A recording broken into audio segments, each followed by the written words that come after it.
Selamat sahabat anak-anak, bertemu kembali dengan Ibu Isti Indartanti. Pelajaran sekolah sahabat kita berjudul Peperangan dan Peperangan yang Sama Lagi. Ayat hafalan Daniel pasal 12 ayat 3. Dan orang-orang bijaksana akan bercahaya seperti cahaya cakrawala.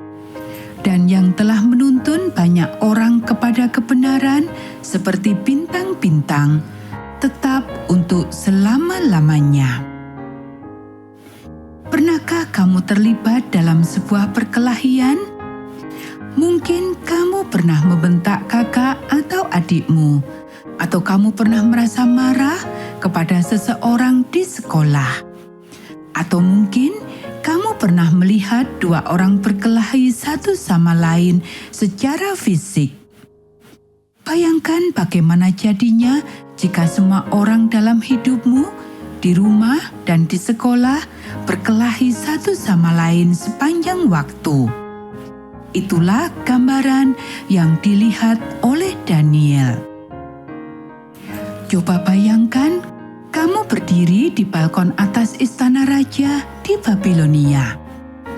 Raja saat ini sedang pergi memimpin pasukan dalam sebuah invasi kecil ke negara tetangga di selatan. Tetapi bersama kamu di balkon adalah seorang penduduk lama kota itu. Orang asing seperti kamu, tetapi memiliki reputasi luar biasa di antara orang Babel, yaitu Nabi Daniel yang sudah tua. Jika Daniel dapat menunjukkan kepada kamu titik-titik penting dari kota besar ini, pertama-tama dia akan menunjukkan gerbang megah yang dilaluinya ketika dia pertama kali berbaris sebagai tawanan remaja. Di dekatnya, ia akan menunjukkan apartemen tempat ia dan teman-teman mudanya menarik perhatian Nebukadnezar. Di sebelah sana, di luar kota, adalah dataran tempat patung emas besar dibangun, dan perapian berapi-api yang mengancam Sadrak, Mesak, dan Abednego. Dan lihatlah ke sana, itulah taman gantung yang luar biasa. Daniel tidak mengetahuinya saat itu, tetapi orang-orang di kemudian hari menyebut taman-taman itu dengan sebutan yang sama dengan piramida agung, sebagai salah satu keajaiban dunia kuno yang misterius.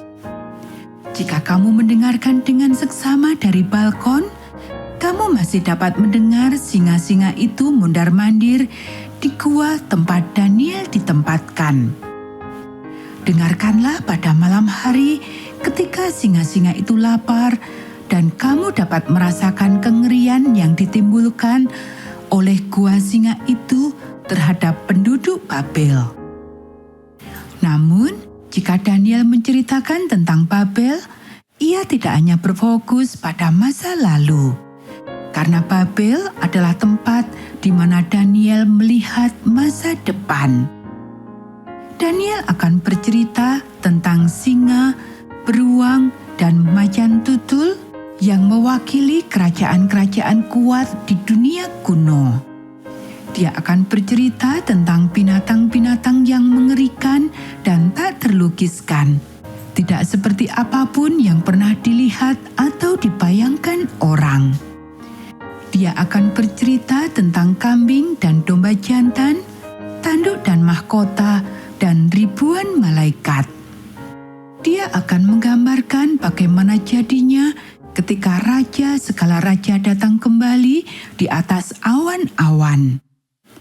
Kemudian Daniel akan memastikan bahwa kamu memperhatikan dan memberitahu kamu bahwa dia ingin menceritakan penglihatannya tentang perang dan dewa benteng.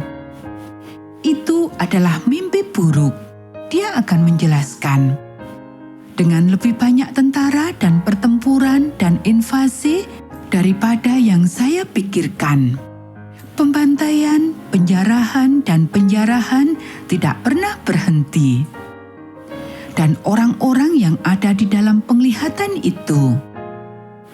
Mereka penuh dengan kegilaan, kesombongan, kekerasan, kemarahan, dan penghinaan. Mereka adalah orang-orang yang hina, melakukan apa yang mereka inginkan, menipu dan berbohong. Dan seperti itulah kehidupan di dunia ini tanpa Yesus hingga hari ini. Tetapi untungnya Daniel melihat lebih jauh dari kehidupan semacam itu dan kemudian menjelaskan dalam Daniel pasal 12 ketika Mikael, sang pangeran agung, akan kembali untuk menyelamatkan umatnya dan mengembalikan mereka ke tanah yang indah. Kita bisa baca dalam kitab Daniel pasal 11 ayat 41, dan memberi mereka warisan mereka. Menyembah dewa benteng dalam ayat ke-38, dan bukannya Allah yang membawa damai hanya akan menghasilkan peperangan, dan lebih banyak peperangan lagi. Kekuatan dan kekuasaan duniawi tidak akan pernah menyelamatkan kita. Tetapi ketika kita menyembah Allah, Allah damai sejahtera, kita akan mengakui bahwa kita mempercayai firman-Nya, bahwa Dia akan datang dan menyelamatkan kita dari rasa sakit yang disebabkan oleh perang dan penderitaan. Jadi, apa yang dapat kita lakukan untuk mempersiapkan kedatangannya yang mulia? Daniel menutup catatan nubuatan tentang peperangan dalam sejarah dengan melukiskan sebuah gambaran yang indah tentang orang-orang yang akan menolong orang lain untuk mengenal Allah. Ia menulis bahwa dan orang-orang bijaksana akan bercahaya seperti cahaya cakrawala, dan yang telah menuntun banyak orang kepada kebenaran seperti bintang-bintang, tetap untuk selama-lamanya. Daniel pasal 12 ayat 3. Maukah kamu termasuk di antara mereka yang bijaksana, yang menuntun orang lain kepada kebenaran? Tuhan menawarkan kedamaian yang sejati dan abadi di tengah-tengah kekacauan dan penderitaan dunia ini. Bukankah itu adalah pekabaran yang layak untuk dibagikan kepada dunia yang sedang dilanda perang?